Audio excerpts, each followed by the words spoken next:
안녕하세요. 심는교회 이정원 목사입니다. 말씀 묵상 9번째 시즌 에스라 말씀 묵상 마지막 시간입니다. 에스라서가 총 10장인데요. 주전 538년경부터 458년경까지 약 80년간 있었던 하나님의 집 베이트 엘로힘 재건을 주제로 한 기록입니다. 먼저 역사순으로 정리해 볼까요? 페르시아의 왕이었던 고레스가 바벨론을 점령하면서 거대한 제국을 이뤘던 주전 538년에 포로 귀환 명령을 내립니다. 초대 총독 세스바사를 중심으로 예루살렘으로 돌아온 1차 포로 귀환자들은 2대 총독인 수룹바벨을 중심으로 예배를 회복하고 성전 재건을 시작하죠. 여기까지가 에스라 1장부터 3장의 내용입니다. 그렇지만 예루살렘을 비롯한 유다 지역을 관할에 두고 있던 유프라테스강 서쪽 지역의 관리들, 즉 사마리아 지역의 오랜 권력자들이 예루살렘이 재건되는 것을 방해합니다. 에스라서 4장은 이러한 방해 사건들을 기록했는데요.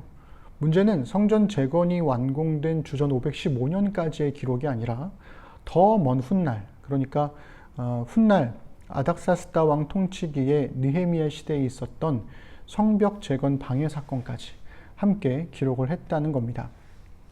그렇게 성전 재건이 중단된 지 약 16년 만인 다리우스 왕 통치기에 예언자인 학개와 스가랴, 다윗 왕의 후손인 스룹바벨, 대제사장 예수아를 중심으로 성전 재건을 다시 허락받기 위한 노력이 있었습니다.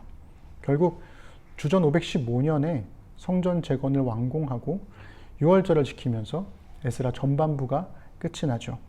에스라 5장과 6장이 바로 이 시기에 고군분투를 다루고 있습니다. 성전이 완공되고 약 60년이 흐르는데요. 주전 458년경에 아닥사스다 왕의 명령을 받은 에스라가 두 번째 포로 귀환자들과 함께 우여곡절 끝에 예루살렘으로 돌아옵니다. 에스라 7, 8장이 어떻게 예루살렘에 돌아오게 되었는지의 과정들을 에스라의 비망록으로 기록했습니다.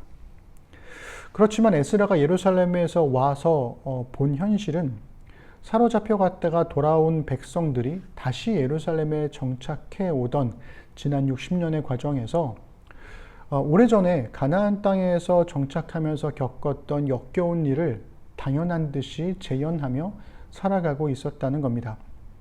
에스라는 그러한 현실 앞에서 하나님께 울면서 공동체적인 회개 기도를 했고, 귀환자들의 지도자들과 원로들의 적극적인 개혁으로 삶을 바꾸기로 결심하면서 에스라가 끝이 납니다. 에스라 9장과 10장이 이런 내용을 담고 있죠. 어제 10장을 묵상하면서 몇몇 중요한 내용들을 말씀드렸기 때문에 오늘은 어제 못다한 이야기를 하면서 마무리할까 합니다. 에스라서를 이렇게 둘로 1부와 2부로 나눌 수가 있는데요. 고레스 칙령부터 성전 재건까지의 사건을 기록한 에스라 1부, 1장부터 6장과 에스라의 귀환과 공동체의 개혁을 다룬 에스라 2부, 7장부터 10장으로 나눌 수가 있습니다.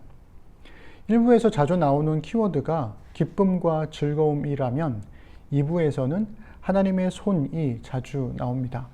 그리고 에스라 전체적으로 봤을 때는 매 장마다 하나님의 집, 베이트 엘로힘이 나오지요. 즉 에스라서는 하나님의 집을 재건한다는 전체적인 주제를 바탕으로 해서 1부가 포로 귀환과 성전 재건으로 인한 기쁨을 다루고 2부에서는 하나님의 손이 돌보심으로 두 번째 포로 귀환과 에스라를 중심으로 한 공동체적 회개가 나타난다라는 겁니다. 그런 점에서 하나님의 집을 재건하라고 했던 이 고레스 왕의 칙령은 단지 성전을 재건하는 것에 그치지 않더라는 겁니다. 성전, 성벽, 그리고 그 안에서 살아가는 사로잡혔다가 돌아온 백성들, 그들의 재건까지, 회복까지 포함하는 거죠.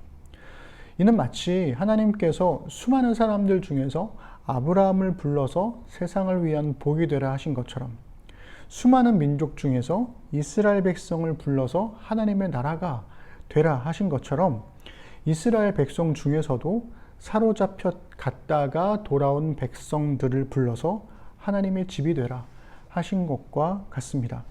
아브라함도 이스라엘도 사로잡혔다가 돌아온 백성들도 다 실패했지만 하나님은 여전히 돌보시고 기회를 주십니다. 그런 점에서 이스라엘의 역사는 실패의 역사이면서 동시에 은혜의 역사인 셈이지요. 사람의 죄는 늘 커져가지만 하나님의 은혜가 항상 더 크기 때문에 삶이 계속되는 겁니다. 여러분들은 에스라서를 어떻게 읽으셨나요? 성령께서 각자의 마음에 성경을 읽어낼 능력을 주셔서 저보다 더욱 풍성한 깨달음과 은혜가 있을 거라 믿습니다. 나누고 싶은 이야기가 더 많지만 이쯤에서 마무리하는 것도 지혜이겠지요. 제가 요즘에 꽂힌 말이 하나 있는데요. 산에 오르고 싶다면 일단 신발끈부터 매라는 겁니다. 저처럼 어떤 일을 시작하기에 앞서 생각이 정말 많은 사람들은 생각만 하다가 아무것도 못할 때가 정말 많거든요. 이렇게 하는 게 맞을까? 괜찮을까? 잘못되면 어떡하지? 이런 생각들이 발목을 잡고 놓아주질 않는 거죠. 그런데 가끔 어디서 용기가 난 건지 일단 하자 하고 시작하면 끝까지 해내는 경우가 많습니다. 시작하기가 어렵지 시작만 한다면 끝까지 갈 지구력과 성실함이 있다는 거죠. 일단 신발끈을 매면 다시 신발 벗기가 귀찮아서라도 나갈 테니까요. 귀차니즘에 지배당하시는 분들에게는 필요한 지혜가 아닐까라는 생각을 하게 됩니다. 이번 말씀 묵상 9번째 시즌이 그랬습니다.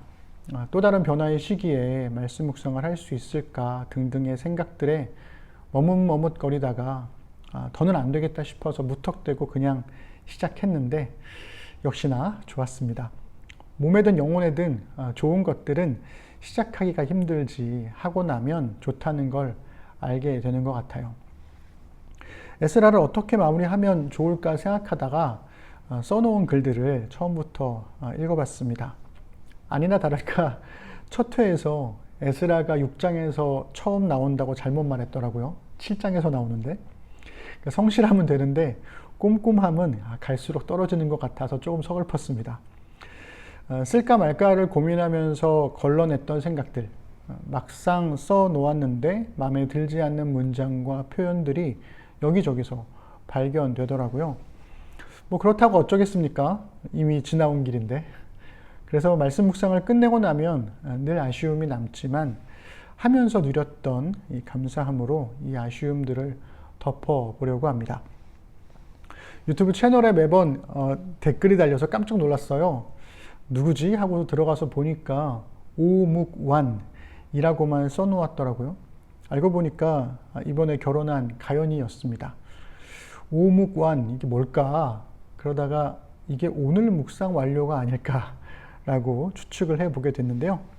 가연이뿐만 아니라 분주한 중에도 말씀 묵상에 함께 해주신 모든 분들께 감사드리고 또 언젠가 하시게 될 분들에게도 미리 감사를 드립니다.